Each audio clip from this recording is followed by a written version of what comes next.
Bendiciones, mis amados, mis hermanos en Cristo, amigos. Qué bueno poder estar una vez más con cada uno de ustedes. Como siempre, dándole gracias a Dios por el privilegio, por la oportunidad que Él me da a través de este medio de enseñar la palabra de Dios. Bien, mis hermanos, vamos a continuar con nuestro tema, la persona, obra y ministerio de nuestro Señor Jesucristo. Nuestra quinta enseñanza la hemos titulado Jesús resplandeciente en gloria. En otras palabras, vamos a estar hablando con relación a este evento extraordinario conocido o comúnmente conocido como la transfiguración de Cristo en el monte Tabor. Dice la palabra del Señor ahí en el Evangelio de Lucas, capítulo 9, versículo 27 al 29, de la siguiente manera. Jesús dice, os digo en verdad que hay algunos de los que están aquí que no gustarán la muerte hasta que vean el reino de Dios. Aconteció como 8 días después de estas palabras que Jesús tomó a Pedro, a Juan y a Jacobo y subió al monte a orar. Y entre tanto que oraba, la apariencia de su rostro se hizo otra y su vestido blanco y resplandeciente. Si hay un evento, si hay un suceso o si hay una etapa en los discípulos que marcó sus vidas, es el evento del monte de la transfiguración. Tan tremenda fue esta experiencia, tan tremenda fue esta etapa o este suceso, que más adelante los discípulos registraron en sus escritos o en sus cartas este evento.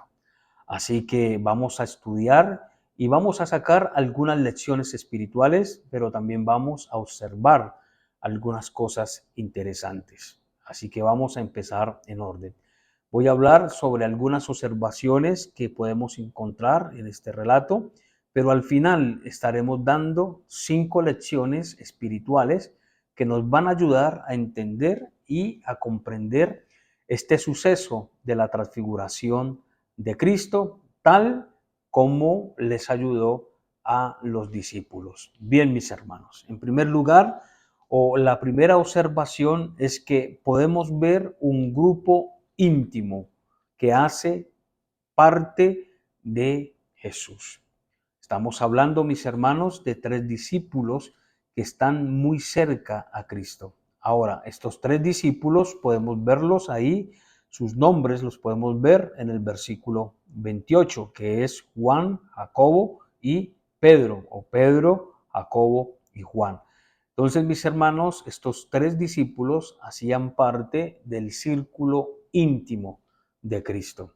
Quiere decir, mis hermanos, que estos 3 discípulos experimentaron algunos eventos o algunos sucesos que los otros 9 no experimentaron o pudieron ver. Todos sabemos, hermanos, que durante el ministerio público o terrenal de Cristo, Jesús tuvo varios seguidores. Entre ellos estaban las multitudes que seguían a Jesús, pero ellos seguían a Cristo porque tenían una motivación equivocada. Jesús confrontó muchas veces las multitudes y a veces sus palabras fueron tan fuertes que dice la palabra ahí en Juan 6:66 que aún muchos de los discípulos les parecía duro las palabras y terminaron por dejar a Jesús. Vemos un grupo conformado por los 70 que fueron y predicaron la palabra del Señor. También vemos este grupo de los 12, pero entre los 12 vemos un grupo de 3. Bueno, algunos dicen, o algunos estudiosos o comentaristas de la Biblia, dicen que realmente eran 5 los del círculo íntimo, porque ellos incluyen a Felipe e incluyen a Natanael. Pero verdaderamente, mis hermanos, es el grupo de los 3, porque son los 3 que experimentan cosas o sucesos que no experimentaron los otros. Por decir algo, mis hermanos Pedro, Juan y Jacobo no solamente experimentaron la transfiguración, sino que fueron invitados por Jesús. Ahí en Marcos 5:37 nos dice que Jesús, cuando llegó a la casa de Jairo para resucitar a la hija de Jairo, hizo salir a todas las personas que estaban ahí y solamente permitió que estos tres, Pedro, Juan y Jacobo, entraran y Jesús resucitó a la hija de Jairo. Así que estos tres tuvieron la experiencia de ver regresar a la vida de esta pequeña niña. También, mis hermanos, vemos ahí en Mateo 26:37 de que estos discípulos tuvieron la experiencia de ir también más adelante al huerto del Getsemaní. Recuerden, mis hermanos, que Jesús llevó a los 12, pero se llevó a estos tres más cerca de él. Bueno, mis hermanos, todos conocemos la historia del Getsemaní. Es allí donde Jesús entra en angustia, Jesús entra en agonía, y es allí donde Jesús pide al Padre hacer la perfecta voluntad. Creo que los discípulos al principio pudieron experimentar ese momento angustioso, pero todos sabemos también que al final, pues estos tres se quedaron dormidos. Pero es interesante que Jesús los llevó un poco más cerca de él a estos tres. También podemos ver ahí en Lucas capítulo 22, el versículo 1, que Juan y Pedro son enviados a preparar la cena del Señor. Cuando Jesús entró allí al aposento e hizo la institución de la cena del Señor, a quien envió a hacer los preparativos fue a Juan y fue a Pedro. También podemos ver, mis hermanos, en Juan capítulo 20, el versículo 3, que de los primeros discípulos que llegan al sepulcro de Jesús fueron estos dos, Pedro y Juan, fueron de los hombres los primeros que llegaron. Recordemos, mis hermanos, que Jesús se apareció primero a las mujeres llevaron la noticia de que Jesús había resucitado y es allí donde Pedro y Juan salen corriendo y son los primeros discípulos que llegan cerca al sepulcro. Bien, mis hermanos, podemos entonces ver un círculo íntimo de Cristo. Y parece, mis hermanos, importante tener que decir a qué grupo nosotros podemos pertenecer. Bueno, eso sería otro mensaje. ¿A qué grupo perteneces? ¿A la multitud, a los 70, a los 12 o a los 3? Bueno, mis hermanos, de eso hemos escuchado ya mucho. La segunda observación, mis hermanos, es que los tres evangelios, Mateo, Marcos y Lucas, conocidos como evangelios sinópticos porque dan la misma idea con referente al ministerio público de Cristo. Aunque estos tres evangelios fueron escritos a tres destinatarios diferentes, realmente los evangelios sinópticos hablan de la misma idea o de la misma perspectiva de Cristo. Hay algunos evangelios que omiten y hay otros que hablan, o otro evangelio que habla con detalle o más claridad algunos eventos o algunos sucesos. Entonces, mis hermanos, esa es la segunda observación. Tan interesante es este suceso de la transfiguración de Cristo que tanto Mateo como Marcos y Lucas hablan de este evento. Ahora, la tercera observación, hermanos, es que solamente Lucas nos dice de qué hablaba Jesús juntamente con Moisés y Elías, como vamos a ver más adelante. Recordemos, mis hermanos, que es allí en el monte Tabor, en la transfiguración, donde aparece Elías y Moisés. Marcos y Mateo hablan de Moisés y Elías, pero el único que dice de qué hablaron es el evangelista Lucas. Ahí en el verso 31 dice la palabra, hablando con relación a Moisés y a Elías, dice de la siguiente manera: quienes aparecieron rodeados de gloria. Está haciendo énfasis en Moisés y en Elías. Y dice la palabra del Señor que hablaban de la partida de Jesús y de lo que él iba a cumplir en Jerusalén. Leamos el verso 31. Bien, leámoslo bien. Dice, quienes, hablando de Moisés y Elías, aparecieron rodeados de gloria y hablaban de su, ¿qué? De su partida que iba Jesús a cumplir en Jerusalén. En otras palabras, estaban hablando de el sufrimiento, la muerte del Señor Jesucristo. Estaban hablando de esa misión que Jesús iba a cumplir en rescate por la humanidad. Así que mis hermanos, estas son observaciones interesantes. Ahora, cuando ustedes leen los evangelios, que es una tarea, hermanos, que nosotros tenemos que hacer, de leer este mismo suceso a través de lo que dice también Mateo y Marcos, es ver, mis hermanos, que dice la palabra del Señor, por lo menos en Marcos dice, cuando ustedes leen este relato, que 6 días después, o sea, 6 días después de qué, 6 días después de un acontecimiento sucedió la transfiguración de Cristo. Ahora, ¿qué fue lo que sucedió? Cuando usted lee el Evangelio de Marcos, mis hermanos, sucedió algo interesante. O sea, 6 días antes de la transfiguración, Pedro había declarado y confesado que Jesús era ¿qué? El Hijo de Dios. Recuerden, mis hermanos, que Jesús está preguntando, ¿qué dice la gente de mí? Bueno, la gente dice que tú eres el Juan, que tú eres algún profeta del Antiguo Testamento que ha resucitado. Pero Jesús les dice, bueno, ¿y ustedes qué dicen? Entonces, bueno, algunos titubearon, pero Pedro hace una gran declaración y le dice, tú eres el Cristo, el Hijo del Dios viviente. Eso está ahí en Mateo capítulo 16, versículo 16. Después de esta declaración es que Jesús, hermanos, le muestra a Pedro pues que realmente lo que él había declarado es cierto. Pedro dice 6 días antes, tú eres el Hijo de Dios, el Cristo, el Hijo del Dios viviente, y él pudo comprobarlo 6 días después allí en el monte Tabor. Pero no solamente es la confesión de Pedro o esta gran confesión, sino que también ahí mismo, en esa confesión, 6 días antes de la transfiguración, Jesús le dice a sus discípulos en el verso 22 del capítulo 9, por eso es importante mirar el contexto, les dice, es necesario que el Hijo del Hombre padezca muchas cosas y que sea desechado por los ancianos, por los principales sacerdotes y por los escribas, y que sea muerto y resucite al tercer día. Así que, mis hermanos, este evento, en cuarto lugar, está marcado por dos confesiones. Primero, por la de Pedro, al declarar que Jesús es el Cristo, el Hijo del Dios viviente, pero también está enmarcada por la confesión de Jesús al declararle al declararles que era necesario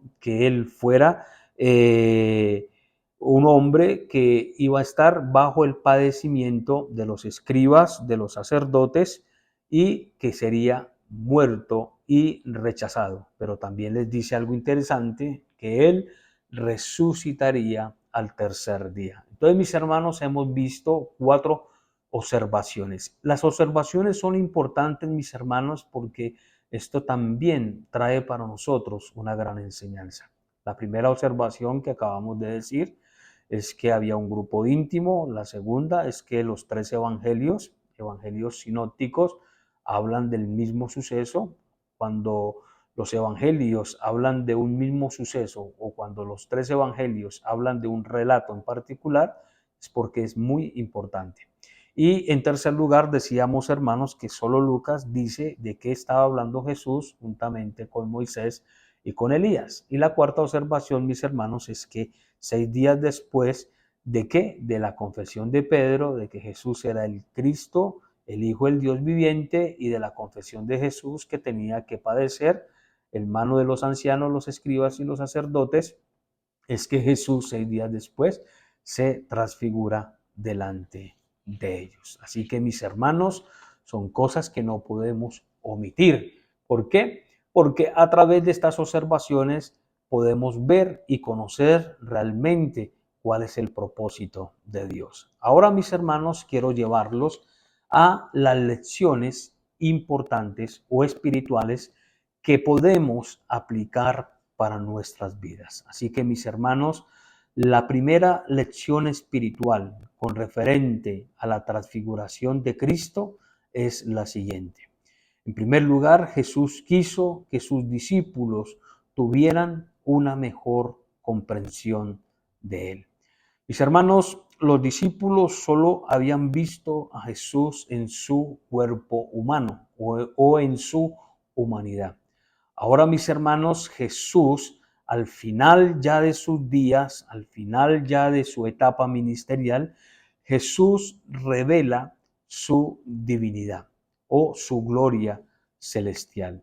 Mis hermanos, si hay algo que nosotros tenemos que tener claro, es que Jesús se encarnó y vino como uno de nosotros a esta tierra, una naturaleza humana semejante, igual como dice mis hermanos hebreos, como dice aún Filipenses, igual a nosotros. Pero Jesús, hermanos, en su naturaleza humana no dejó de ser Dios.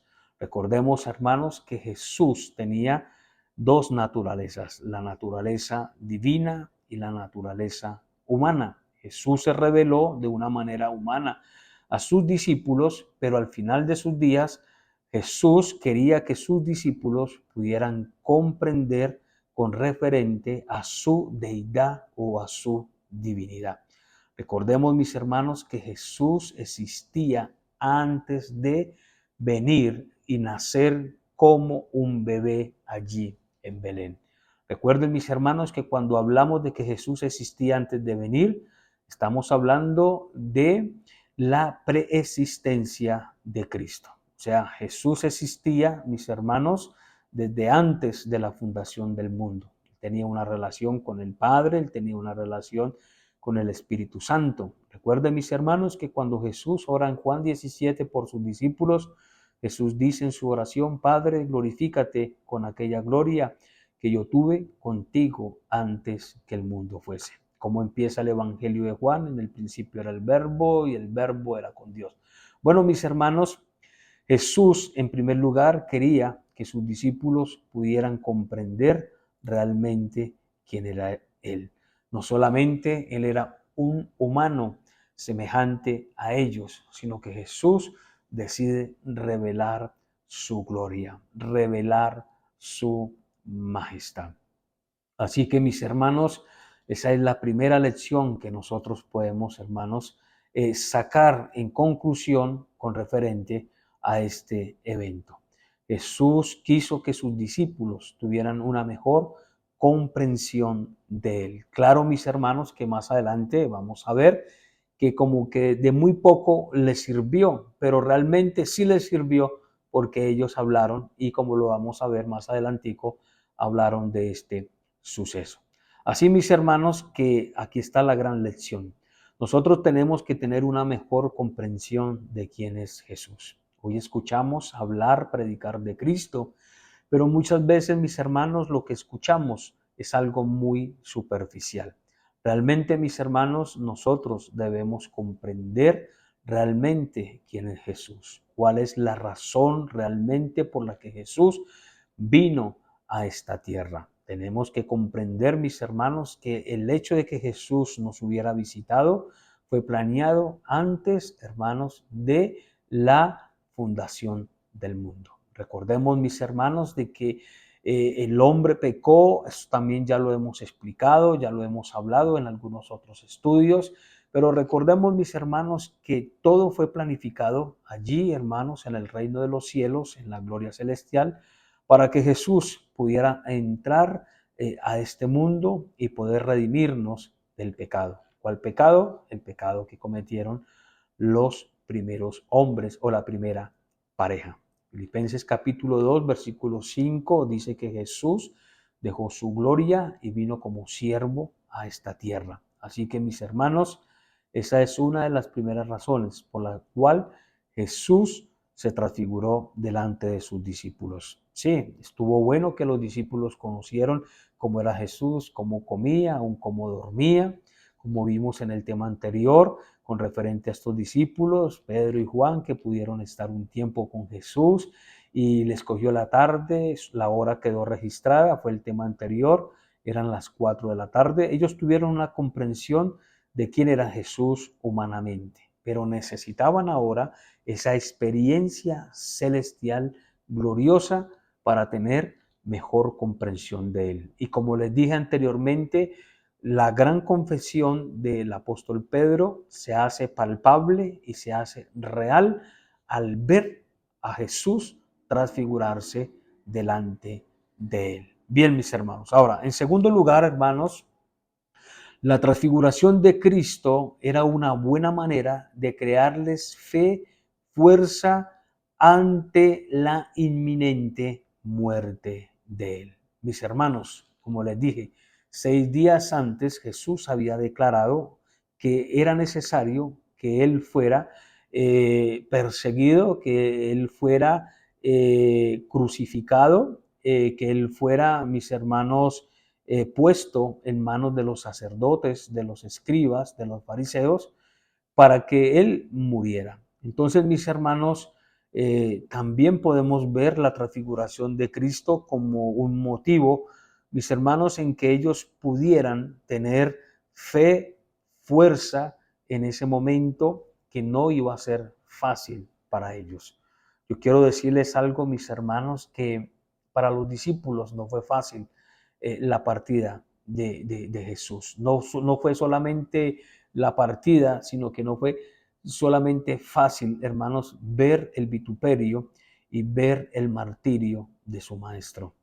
Tal vez, mis hermanos, nosotros somos muy ligeros al señalarlos, a acusarlos, pero para nadie es un secreto, mis amigos, mis hermanos en Cristo, que Jesús había compartido con ellos durante 3 años. Jesús los había animado, Jesús les había recriminado muchas cosas. Jesús los había exhortado, les había llamado la atención, pero también Jesús les había dado mucha confianza, Jesús les había dado mucho valor.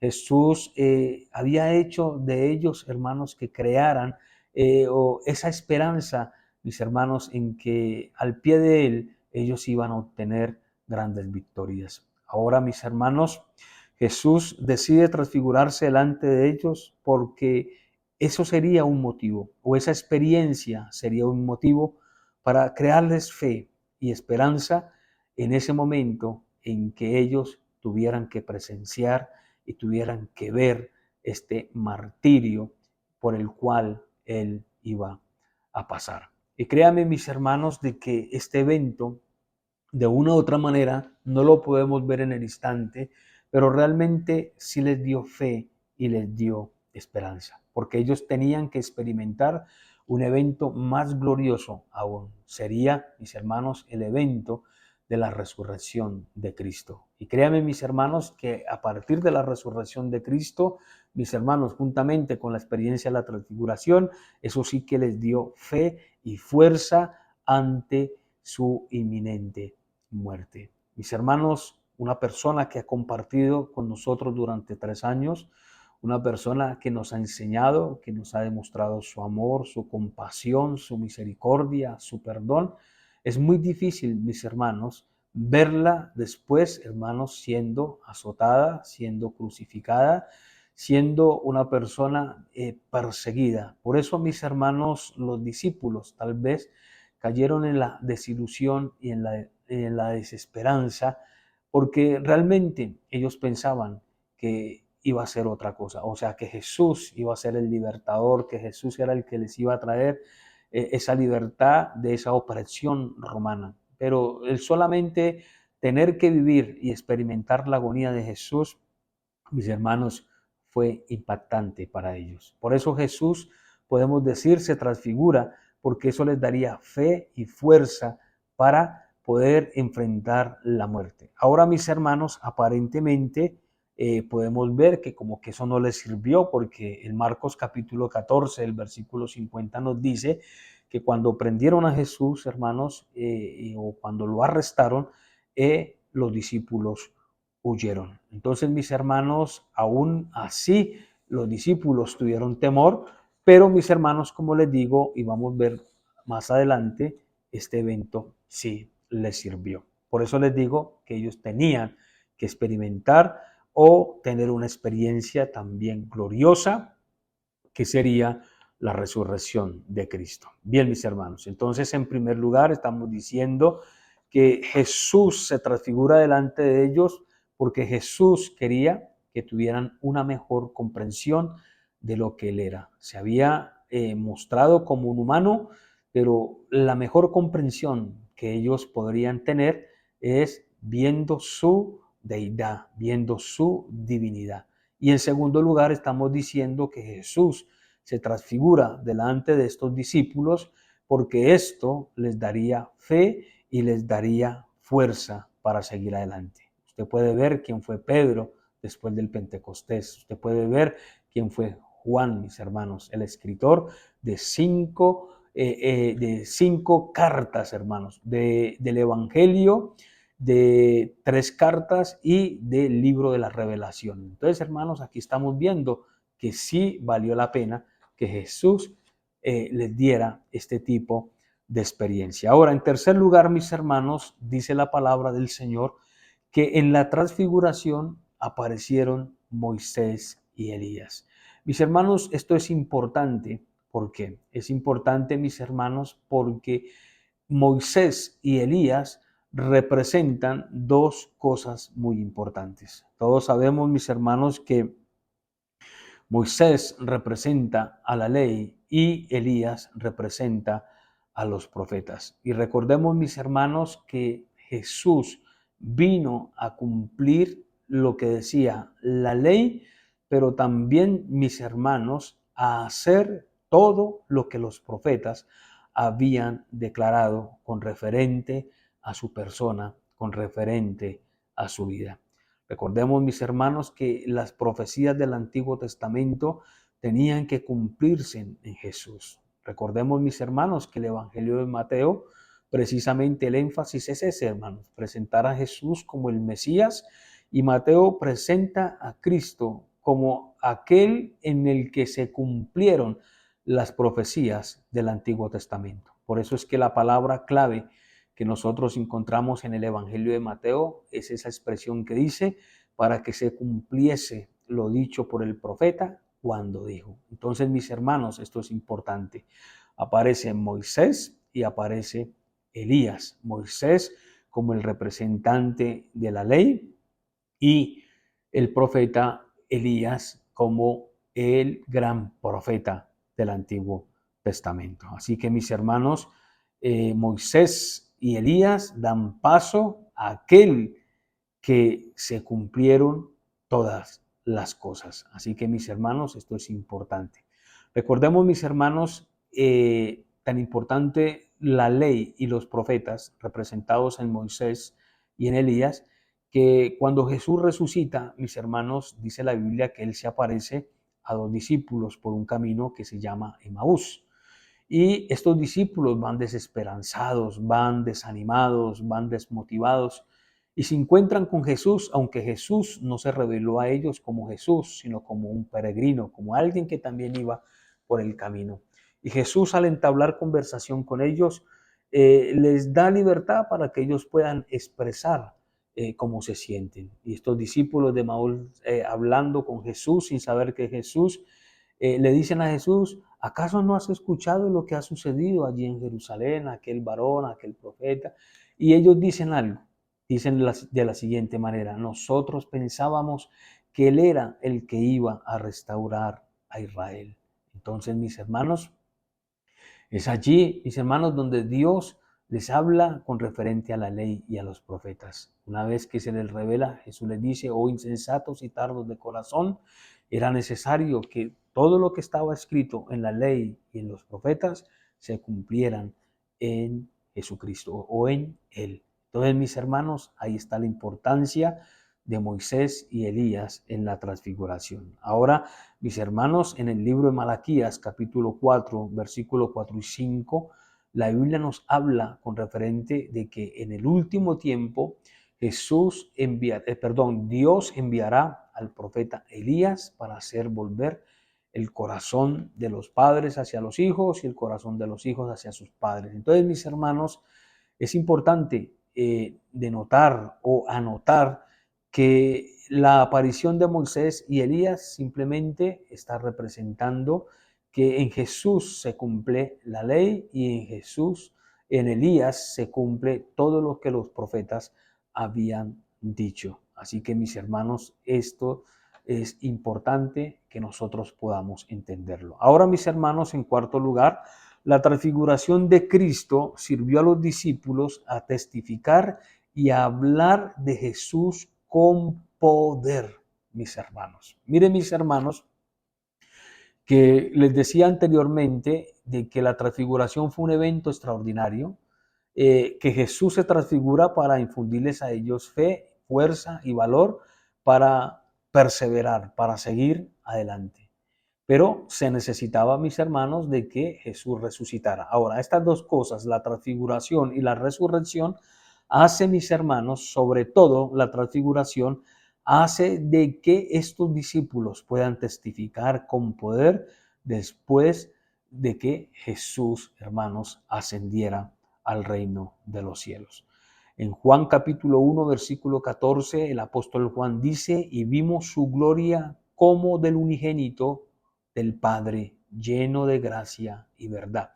El apóstol Juan ahí, hermanos, ya en el capítulo 1, en el versículo 14, él mismo está testificando y vimos su gloria, como la del unigénito del Padre. Así que, mis hermanos, ¿sirvió o no sirvió esta experiencia? Esta experiencia, mis hermanos, les sirve a los discípulos para testificar con poder y hablar de Jesús, hermanos, de una manera maravillosa, con denuedo.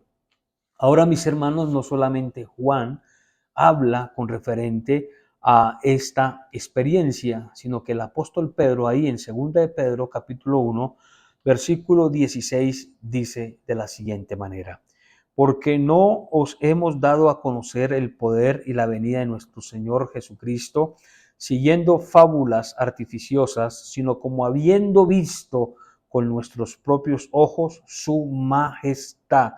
Pues cuando él recibió del Dios Padre la honra y la gloria, le fue enviada magníficamente y una voz del cielo decía: este es mi Hijo amado, en quien tengo complacencia. Y el verso 18 de segunda de Pedro capítulo 1 dice: y nosotros oímos esta voz enviada del cielo cuando estábamos con él en el monte santo. Lo que quiere decir entonces, mis hermanos, es que la transfiguración de Cristo, en cuarto lugar, les dio poder para testificar y hablar con referente al mensaje de Jesús.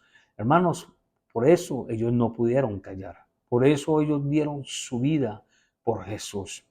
Vieron su gloria, pero también vieron el poder de la resurrección. Vieron también la ascensión, temas que estaremos viendo y desarrollando también, mis hermanos, más adelante. Así que, mis hermanos, entonces estamos viendo lecciones interesantes, lecciones importantes para que nosotros podamos también ser empujados y tener esa misma fuerza, tener ese mismo valor, tener ese mismo denuedo para predicar la palabra. ¿Por qué, mis hermanos? Porque esa experiencia que vivieron los discípulos es una experiencia que nosotros vamos a vivir. Así que, mis hermanos, la vamos a vivir en carne propia. Y esa es, hermanos, la quinta enseñanza o lección de la que quiero hablar. En quinto lugar, la transfiguración de Cristo nos enseña el anticipo hermoso de nuestra eternidad con Cristo. Mis hermanos, si hay algo que nosotros podemos ver en la transfiguración de Cristo, es un anticipo de lo que es la gloria de Dios. Es un anticipo de lo que es la majestad de Dios, la majestad de Cristo. Y lo más interesante, lo más hermoso es que nosotros, hermanos, la misma experiencia que tuvo Pedro, Juan y Jacobo, nosotros la vamos a tener por la eternidad. Miren, mis hermanos, que Pedro está diciendo algo interesante en este relato de la transfiguración. Señor, quiere que hagamos 3 enramadas, una para ti, una para Elías y una para Moisés. Hermanos, el apóstol Pedro, siendo lo que él era, siendo un hombre de carácter fuerte, siendo un hombre pues que vemos que negó a Cristo, es un hombre que cuando experimenta la transfiguración de Cristo allí en el monte de Tabor, él quiere permanecer allí, él ya no quiere bajar, mis hermanos. Pedro está diciendo o dando a entender que ese momento ojalá dure para siempre. Cuando Pedro dice: Señor, quiere que hagamos una enramada, no es porque él sea egoísta, es porque Él ese momento quiere vivirlo, es porque Él quiere que ese momento sea eterno. Por eso estoy diciendo, en quinto lugar, hermanos, la transfiguración de Cristo es un anticipo hermoso de lo que va a ser la eternidad. Tan sublime, tan grande va a ser ese momento que nosotros no queremos o no vamos a querer, hermanos, perdérnoslo o salir de la presencia de Dios. En alguna ocasión yo le decía a mis hermanos a alguien que había perdido a su ser querido, o generalmente cuando pierden a un ser querido y sabemos y estamos convencidos de que está en la presencia del Señor, yo les digo, ¿sabe? Si usted le preguntara a su papá, a su hermano, a su mamá que si quiere regresar, créame que ellos van a decir que no quieren regresar a este mundo, porque es tan grande la presencia de Dios, es tan grande la gloria de Dios, es tan grande lo celestial que como Pedro, mis hermanos, queremos permanecer ahí, queremos permanecer ahí. No es que Pedro sea egoísta, no es que Pedro, mis hermanos, sea un hombre que todo lo quiere para él. Tal vez, mis hermanos, le criticamos, le juzgamos, pero lo que Pedro nos enseña al decirle o al proponerle a Jesús con referente a las enramadas es que Él no quiere, mis hermanos, perderse de ese momento de gloria. O Él no quiere que ese momento de gloria, mis hermanos, desaparezca. Él quiere vivir ahí. Mire, mi hermano, se olvidó absolutamente de todo. El apóstol Pedro se olvidó de todo. Solamente quería vivir en la presencia de Dios.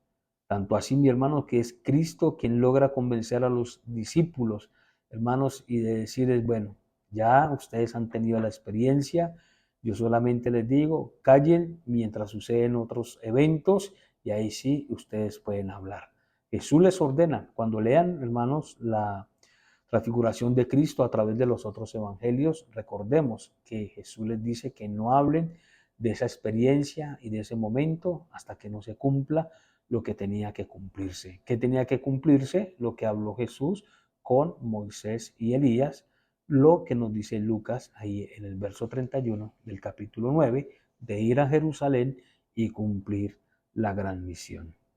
Mis hermanos, entonces esto nos enseña que una vez que nosotros estemos allí en la presencia de Dios, lo que menos queremos es regresar. A veces, mis hermanos, el concepto que nosotros tenemos es de extrañar a los que se han ido con Cristo y a veces como que caemos en la trampa de pensar que ellos quisieran regresar. Pero créanme, mis hermanos, que lo que menos quieren ellos es regresar. Y bien, mis hermanos, también nos dice ahí la palabra en Lucas capítulo 9, nos dice, mis hermanos, en el verso 29, que su vestido se hizo blanco y resplandeciente. Para todos aquellos hermanos que algún día estaremos en la eternidad de Cristo, recuerden, mis hermanos, que nuestras vestiduras también van a ser blancas y resplandecientes. Así que así vamos a ser nosotros en el cielo. La apariencia que nosotros vamos a tener va a reflejar la gloria de Dios también en nosotros, hasta el punto de que nuestros vestidos serán blancos y resplandecientes. Solamente es leer, mis hermanos, cuando se le presente la novia a Jesús allí en las bodas del Cordero, Apocalipsis 19, verso 7 al 18, nos habla, hermanos, de una vestidura resplandeciente. Apocalipsis 7:9, 7:13, Apocalipsis 19:14, Apocalipsis 6:11, nos habla de vestiduras blancas. Así que, mis hermanos, la transfiguración de Cristo fue un evento importante para la vida de estos tres discípulos que pertenecían al círculo íntimo de Cristo. Pero mis amigos, mis hermanos en Cristo Jesús, que esta enseñanza de la transfiguración de Cristo nos dé a nosotros también la certeza, la convicción, mis hermanos, de que la gloria que nos espera va a ser mayor que lo que nosotros podamos experimentar en esta tierra. Vamos a estar experimentando, viendo esa gloria. Y no como Pedro, y no como Juan y Jacobo, que fue por un instante en ese momento, porque ahora gozan de la gloria y de la majestad en el reino de los cielos con Cristo. Pero también, mis hermanos, debe ser una motivación para nosotros saber que el día que nosotros partamos de esta tierra y estemos con el Señor, nos deleitaremos en esa gloria, en esa majestad, mis hermanos, que nos envolverá y que realmente lo único que va a traer a nuestro corazón es no querer salir de esa atmósfera, salir de ese ambiente de gloria y de la presencia de Dios. Mi amigo, mi hermano en Cristo, lo motivo a seguir adelante. Note usted, hermanos, como conclusión, que después de esta experiencia, Pedro fue débil. Noten ustedes, hermanos, que después de esta experiencia, Pedro negó a Jesús, hermanos, 3 veces. Pero sabe, esta experiencia quedó ahí arraigada en su corazón y cuando sucedió lo que tenía que suceder, resurrección y ascensión, Pedro llegó a hacer lo que nadie se imaginó que él iba a hacer en las manos de Cristo. Y tal vez estás pasando por un momento difícil. Tal vez, mis hermanos, has intentado renunciar a las cosas de Dios, has sido débil. Tal vez, mis hermanos, has cedido a la tentación. Pero quiero decirle que hay un mensaje de motivación y es levantarse, seguir adelante, porque lo que nos espera es grande y sublime. Así que, mis hermanos, espero que esta enseñanza de la palabra de Dios haya sido de bendición, o sea, de bendición para todos aquellos que más adelante puedan escucharla. Muchísimas bendiciones y nos miraremos o nos veremos, hermanos, en nuestro siguiente video con nuestro tema, la persona, obra y ministerio de nuestro Señor Jesucristo. Un abrazo y muchísimas bendiciones en Cristo Jesús.